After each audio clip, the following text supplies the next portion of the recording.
Seorang wanita berkeluarga mengalami kejadian yang buruk dalam hidupnya.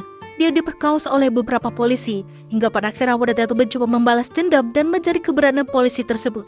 Tapi yang terjadi malah semakin di luar dugaan. Ya, film dengan judul Twilight Portrait yang dirilis pada tahun 2011 lalu akan menceritakan kisahnya. Suatu hari di pinggiran kota di Rusia, beberapa polisi sedang berpatroli. Mereka melihat ada truk yang terparkir di pinggir jalan. Salah satu polisi itu mengatakan kalau sedang ada transaksi adu mekanik di sana. Dan benar saja, ketika ketahuan, wanita penghibur itu kabur hingga masuk ke dalam hutan. Polisi mengejarnya lalu memperkodoknya.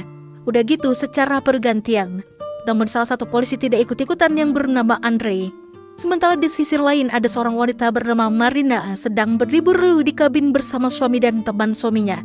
Ketika liburan telah usai, Marina malah adu mekanik dengan teman lakinya. Membagongkan. Lalu mereka pergi seolah-olah tidak terjadi apa-apa. Marina adalah wanita karir yang bekerja di dinas sosial. Karirnya cukup bagus dan termasuk golongan kelas atas. Malam itu dia kesulitan mencari tumpangan untuk pulang ke rumah, hingga ada salah satu mobil yang mendekatinya dan ternyata mereka ada polisi laknat tersebut. Bukan dia terpulang, Marina malah diperkodok oleh mereka. Dan lagi-lagi Andre tidak ikut-ikutan. Marina ditinggalkan di pinggir jalan, lalu ada seorang yang melihatnya dan mengantarkannya pulang. Beruntung suaminya masih tidur, jadi Marina bisa diam-diam masuk dan membersihkan tubuhnya. Marina memiliki sahabat bernama Valera, seorang dokter. Dia bercerita tentang atas apa yang terjadi padanya kalau dirinya habis diperkodok. Valera terkejut. Valera mencoba memberikan beberapa tindakan pada Marina supaya tidak terjadi hal-hal yang diinginkan. Malamnya, Marina dikejutkan dengan beberapa teman dan kolega. Ternyata dia ulang tahun. Ini juga adalah rencana dari suaminya yang bernama Ilya. Namun di sini, Marina berkata yang cukup membuat para teman dan koleganya terkejut. Bukannya berterima kasih pada Ilya, Marina malah mengata-ratainya. Ilya ini secara pemasukan memang lebih kecil dari Marina. Bahkan kadang Ilya sering pinjam uang darinya dan sampai sekarang belum dibalikan. Tapi meski begitu, Ilya orangnya sayang dan sangat sabar pada Marina. Entah apa yang terjadi pada Marina. Semenjak diperkodok, dia berubah menjadi aneh.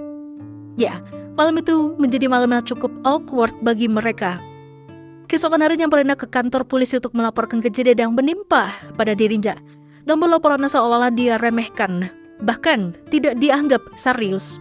Bekerja di dinas sosial, terkadang dia mendapatkan banyak laporan kalau ada seorang anak yang mendapatkan kekerasan di rumahnya. Salah satunya adalah Anna.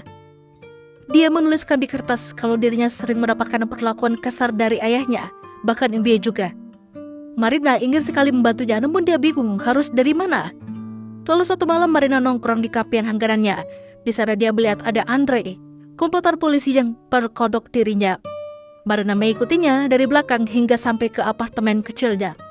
Awalnya Marina ingin balas dendam, namun ketika di lift, Marina malah karaoke Ruda Andre secara sukarela, lalu pergi.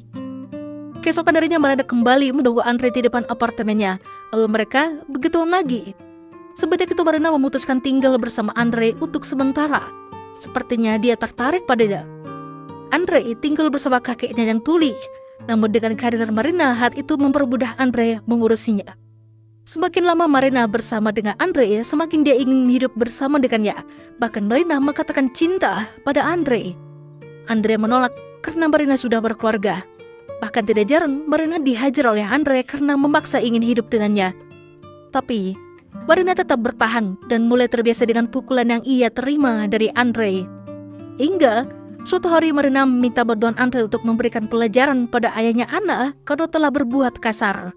Tapi masalahnya Andre kelewatan hingga menyebabkan ayahnya Anna meninggoy. Harusnya ini tidak terjadi.